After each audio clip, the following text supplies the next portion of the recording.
Hello बच्चों, let's read the question. The question says which of the following phenomena is used in optical fibre? Option A total internal reflection, option B scattering, option C diffraction and option D refraction. ठीक है बच्चों, सो इस question को करने के लिए हम क्या करेंगे, की कंसेप्ट अप्लाई करेंगे। सो की कंसेप्ट, अब की कंसेप्ट के अंदर हम सबसे पहले ऑप्टिकल फाइबर के बारे में देखेंगे कि ऑप्टिकल फाइबर होता क्या है। ठीक है बच्चों, सो ऑप्टिकल फाइबर के अंदर यहाँ पे क्या होती है, एक ग्लास लेयर होती है और एक बहुत पतला सा क्या होता है, हमारा तार होता है। ठीक है, सो यहाँ से हमारे पास में क्या है, ग्लास है। ठीक है बच्चों, सो ये ग्लास है और बाहर हमारी क्या होती है, एयर होती है। सो ये ग्लास हो गई और यहाँ पे हमारी क्या रहेगी, बाहर की तरफ ये यहाँ पे एयर है।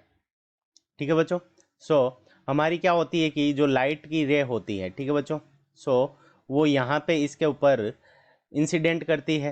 ठीक है बच्चों, और यहाँ पे जो एंगल होता है, angle of incidence, angle of angle of incidence, यानी जो एंगल ऑफ इंसिडेंस थीटा आई होता है, इंसिडेंस जो एंगल ऑफ इंसिडेंस होता है थीटा आई, उसकी वैल्यू हमारी क्या होती है, ग्रेटर देन क्रिटिकल एंगल होती है। So angle of incidence theta i is greater than theta c, यानी क्रिटिकल एंगल से क्या होती है, ज़्यादा होती है।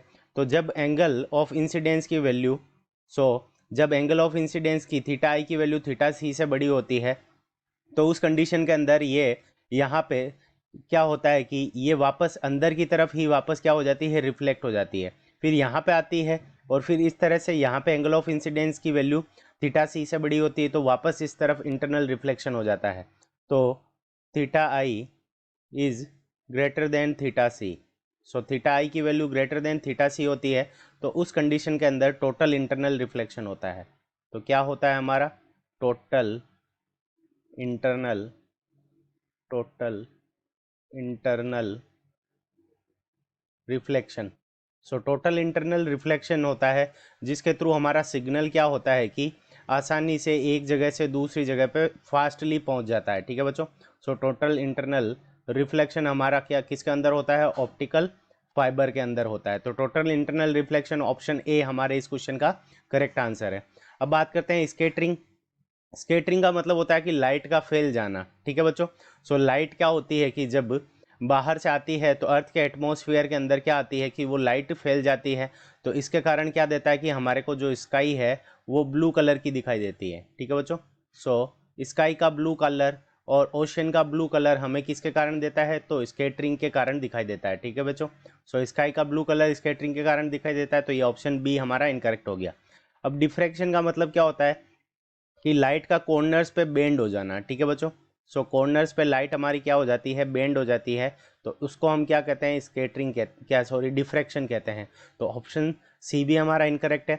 रिफ्रैक्शन की बात करें तो रिफ्रैक्शन के अंदर क्या होता है कि लाइट जब एक मीडियम से दूसरे मीडियम के अंदर जाती है तो वो मुड़ जाती है, उसके पाथ के अंदर चेंज आ जाता है, तो उसको रिफ्रैक्शन कहते हैं। तो ये ऑप्शन डी भी हमारा इनकरेक्ट हो गया।